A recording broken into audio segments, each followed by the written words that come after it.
Pemerintah kembali merilis paket kebijakan ekonomi guna memberikan kemudahan bagi dunia usaha serta menciptakan lapangan kerja. Dalam paket kebijakan ekonomi jilid 6, salah satu target pemerintah yaitu menggerakkan perekonomian di wilayah pinggiran dengan mengembangkan kawasan ekonomi khusus. Pemerintah kian rajin merilis paket kebijakan ekonomi untuk mendorong perekonomian di tengah pelemahan global. Dalam paket kebijakan ekonomi jilid 6, pemerintah terus membanjiri sejumlah insentif untuk memacu sektor industri manufaktur. Dalam paket ekonomi kali ini, setidaknya ada 3 sektor yang mendapat prioritas. Mulai dari pengembangan kawasan ekonomi khusus, kepastian berusaha di industri pengolahan air, dan menyederhanakan perizinan di industri obat dan minuman. Menko Perekonomian Darmin Nasution mengungkapkan terkait pengembangan kawasan ekonomi khusus dimaksudkan untuk menggerakkan perekonomian di wilayah pinggiran yang belum berkembang. Lewat sejumlah insentif di 8 kawasan ekonomi khusus yang menjadi fokus pengembangan oleh pemerintah.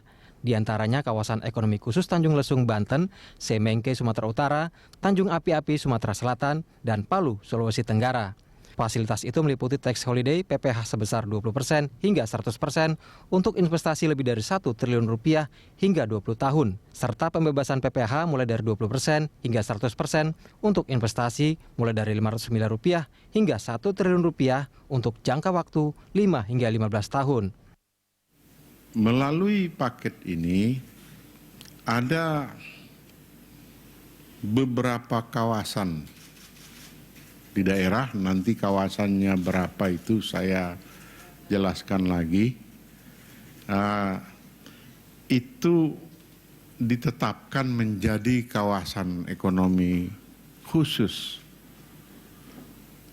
yang tujuan utamanya adalah mengolah sumber daya yang ada di wilayah itu dan sekitarnya.